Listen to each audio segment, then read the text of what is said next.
Hello, Tim from Fair Play Now on the 16th of May 2022, and I've got the second of the three video recommendations for you. I'll come on to that in a minute, but well, actually I'll come on to it right now. It's the James Dunning-Pole interview with sort of Majid Nawaz, and I saw that over the weekend, and I thought that Majid was a great interview guest, and he really dropped lots of truth bombs, and he's certainly not afraid of speaking his mind, that one. And the video, it's on YouTube, so the link to it will be in the comment section and the description box below, so I'll sort of put those down there for you to go and watch.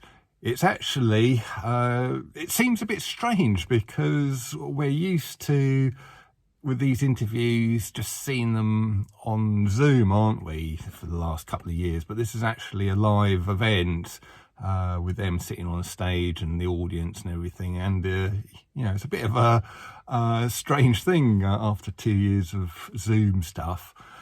So there is other stuff as well, so you'll need to fast forward the video through, I think, to about the halfway point, which is where the interview starts.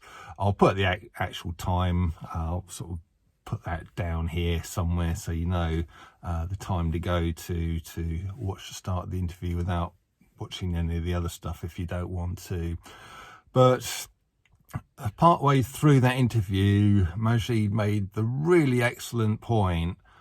Why is it that everybody's paying attention to this Johnny Depp trial, and no one's really paying attention to the one they should be paying attention to, and that's the Ghislaine Maxwell trial?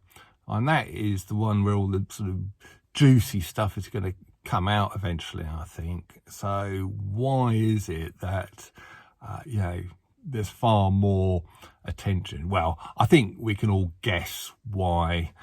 Sort of obviously the Johnny Depp thing's a distraction, isn't it, to keep our eyes off where they should be, which includes Ghislaine Maxwell.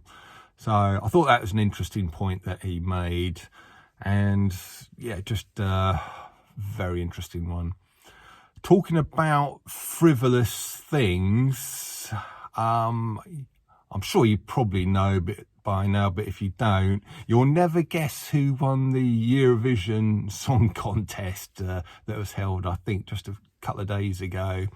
I'll give you a clue. It's a country that starts with the letters UK, and it's not the UK as in United Kingdom, so I think you can probably guess which country it is.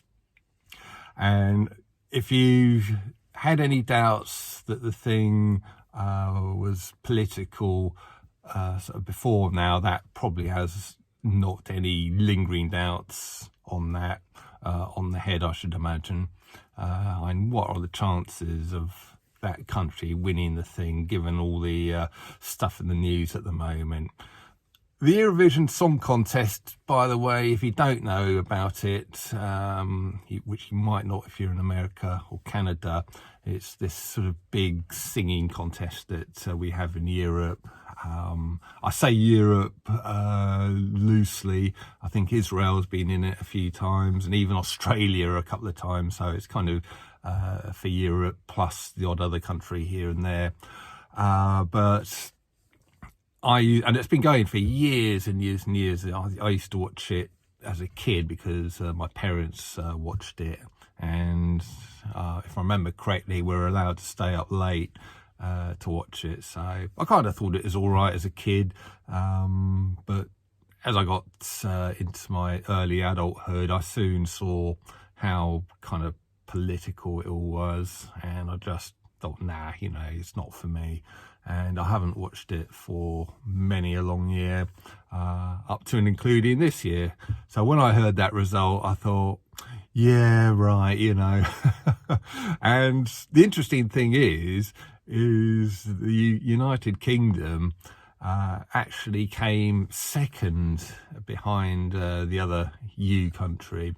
And normally we come kind of last or nearly last sort of thing, because normally the people who run it or whatever it is, powers that shouldn't be, don't really like to see us doing well on it, or whatever it is, I don't know.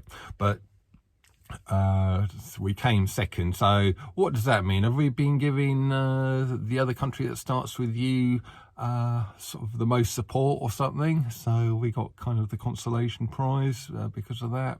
Yeah, call me cynical, but yeah, that's how I sort of think these things are. So coming on to the last thing I want to talk today, which is this WHO sort of proposed treaty. It's been all over social media for months, and it's been all over kind of coming into the mainstream media, or the fringe mainstream media at least, like GB News. Neil Oliver did a piece on it. I might actually leave his video as well under the other one, the Daniel Paul Noah's interview, so I'll leave that below here as well. And he kind of has a right old go about it, and I think a couple of the other GB News presenters have had a go. If you don't know what that is, the WHO are putting this treaty together so that in another pandemic, basically what they say will override any country, any individual countries' sort of constitutions, and what they say goes, and then all the government signed up to them would just have to obey their orders, really. So lockdowns, sort of big V mandates and all the rest of it would just be a lot easier to implement. So it's something that needs to be resisted at all costs. And I think the likes of GB News, the presenters there, Neil Oliver, the fact that they're talking about it and strongly criticising it. I think it's even being talked about by some MPs as well now, and they're not happy with it.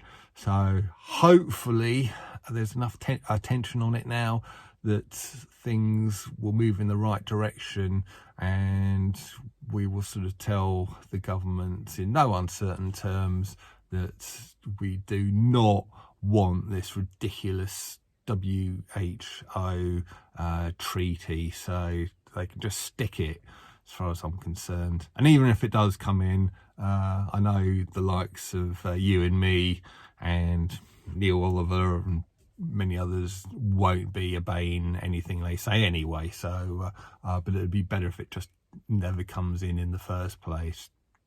Anyway, I'll let you go and see those two videos, the Neil Oliver one and the Daniel Paul Majid Nawaz one as well. And I'll be back tomorrow.